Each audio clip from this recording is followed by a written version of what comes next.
అందరికీ నమస్కారం. తన్వి చెప్పే కథలకు స్వాగతం. ఈరోజే మొదటిసారిగా మా ఛానల్ చూస్తున్నట్లయితే ప్లీజ్ లైక్ చేయండి, షేర్ చేయండి, సబ్స్క్రైబ్ చేసి మమ్మల్ని సపోర్ట్ చేయండి.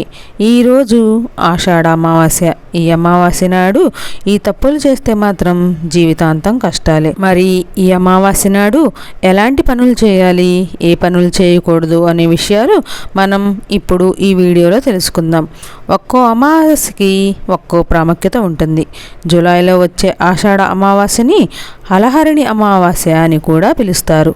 ఈ రోజున రైతులు వ్యవసాయ పనిముట్లను పూజిస్తారు. అమావాస్య రోజున నీటిలో రాళ్ల ఉప్పు వేసి ఇంటిని తుడవాలి. ఇలా చేయడం వల్ల ఇంట్లో ఉన్న ప్రతికూలతలు తొలగిపోయి ఇంట్లో ఆనందం పెరుగుతుందని నమ్ముతారు. అమావాస్య రోజు ఉదయాన్నే లేచి పవిత్ర నదిలో స్నానం చేయడం మంచిది. లేదా ఇంట్లోని నీళ్ళల్లో గంగాజలాన్ని కొంచెం కలుపుకొని స్నానం చేయవచ్చు. స్నానం చేసిన తర్వాత సూర్యభగవానుడికి ఆర్ఘ్యం సమర్పించండి. తర్వాత మీ పూజా మందిరంలో దీపం వెలిగించాలి. మీరు ఉపవాసం ఉండగలిగితే ఈరోజు ఉపవాసం కూడా ఉండండి.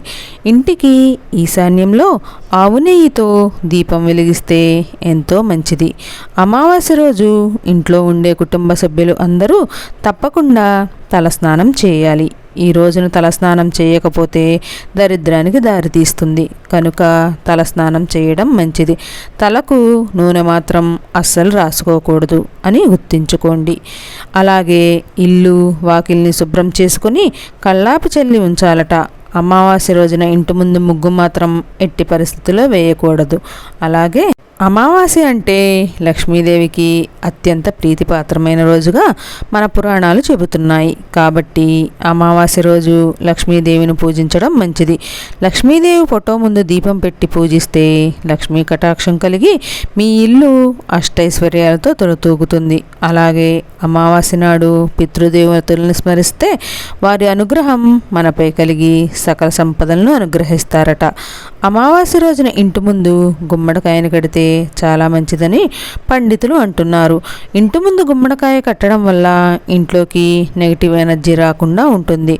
అమావాస్య రోజు తల్లిదండ్రులు లేనివారు పెద్దల పేర్లు చెప్పి నీళ్లు వదలకపోవడం కూడా దరిద్రాన్ని కలిగిస్తుంది. కనుక శాస్త్రం ప్రకారం స్నానం చేసిన వెంటనే పెద్దలకు నీళ్లు వదిలి పెట్టాలి. అమావాస్య రోజున తెలిసి తెలియక ఎవరితోనూ అబద్ధం చెప్పకూడదు. ఈరోజు ఎవరికైనా మీరు అబద్ధం చెబితే మీ జీవితంలో ఏలినాటి శని వెంటాడుతుంది. అమావాస్య రోజున మీ ఇంటి దగ్గర ఏదైనా ఒక చెట్టును నాటితే చాలా మంచిది. ముఖ్యంగా జమ్మి చెట్టు నాటితే సర్వదేవతలు మీ ఇంట్లో కొలువై ఉంటారు.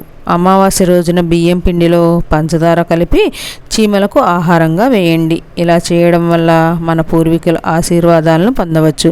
వారి ఆశీస్సులతో మన కోరిన కోరికలు నెరవేరుతాయి. అమావాస్య రోజున నువ్వులతో చేసిన ఆహార పదార్థాలను దానం చేయడం వల్ల విష్ణువు అనుగ్రహం లభిస్తుంది. అలాగే ఉపవాసం ఉండడం వల్ల పూర్వీకుల మోక్షం పొంది పుణ్యం ఫలం పొందుతారని మత విశ్వాసం. అమావాస్య నాడు ఆవులకు ఆహారం పెడితే ముక్కోటి దేవతల అనుగ్రహాన్ని పొందవచ్చు. ఆర్థిక సమస్యలు పోగొట్టుకేందుకు చేపలకు ఆహారాన్ని వేయడం మంచిది.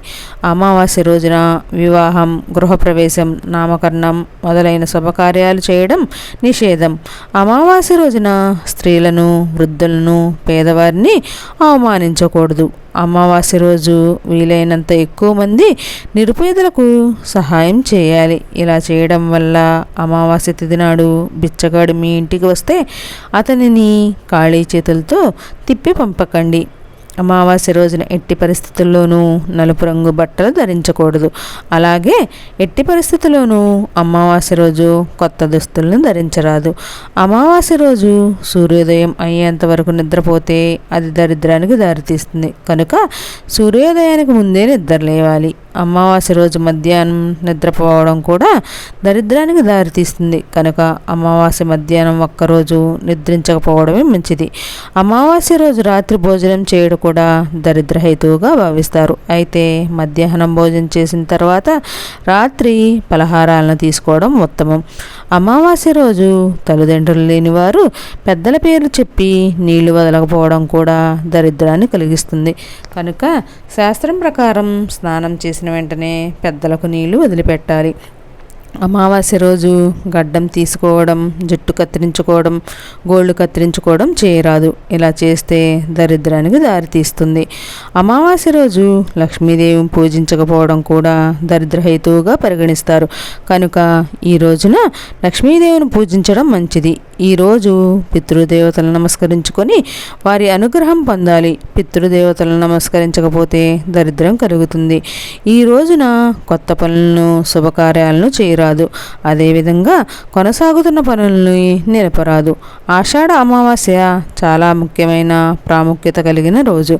ఈరోజు ఉదయాన్నే స్నానం చేసి పూర్వీకులకు తర్పణం ఇవ్వాలి. పూర్వీకుల పేర్లతో దానం చేయాలి. ఈరోజు పేద ప్రజలకు బట్టలు, ధాన్యాన్ని దానం చేయండి. పూర్వీకులకు తర్పణం చేసేటప్పుడు కుసెనల్ల నువ్వులు, తెల్లటి పువ్వులను మీ చేతుల్లో ఉంచుకోండి. ఆషాఢ అమావాస్య సాయంత్రం అశ్వత్థ చెట్టు కింద ఆవాల నూనె దీపం వెలిగిస్తే శుభ ఫలితాలు కలుగుతాయి. చనిపోయిన పూర్వీకులు అశ్వత్థ వృక్షంలో ఉంటారని నమ్మకం. అలాగే సాయంత్రం ఇంటికి దక్షిణం వైపున ఆవు నూనె దీపం వెలిగించండి. ఈరోజు పిండిని దానం చేయడం వల్ల కూడా మంచి ఫలితాలు లభిస్తాయి. ఈ రోజున మీరు ఉప్పు, పంచదార కూడా దానం చేయవచ్చు. అమావాస్య తిథి నాడు శివుడు, పార్వతిని పూజించిన మేలు జరుగుతుంది. ఈ రోజున పితృదేవతలు సూర్యాస్తమయం వరకు వాయు రూపంలో ఇంటి గుమ్మం ఉంది తమ కుటుంబం నుండి తర్పణం, శ్రాద్ధం కోరుకుంటారు. కాబట్టి ఈ రోజున పవిత్ర నదిలో స్నానమాచరించి నైవేద్యాలు సమర్పించి బ్రాహ్మణులకు అన్నదానం చేసి వీలైనంత దానం చేయండి. పితృపూజ చేయడం వల్ల ఆయుష్ పెరుగుతుంది. కుటుంబంలో ఆనందం, శ్రేయస్సు పెరుగుతుంది. ఆషాఢ అమావాస్య తిథిలో కొన్ని నియమాలు పాటించడం వల్ల ముఖ్యం. ఈరోజు మరిచిపోయి కూడా వృద్ధుల పట్ల అనుచితంగా ప్రవర్తించకండి. ఈరోజు మద్యం లేదా మాంసాన్ని తాకవద్దు. అమావాస్య రోజున పసిపిల్లలను సాయంత్రం వేళ బయటకు తీసుకురాకూడదు. శాస్త్రం ప్రకారం ఈ జాగ్రత్తలను పాటిస్తే లక్ష్మీదేవి అనుగ్రహం కలుగుతుంది, అదృష్టం వరిస్తుంది. శాస్త్రం ప్రకారం నడుచుకుంటే శుభ ఫలితాలను కూడా పొందగలుగుతాము.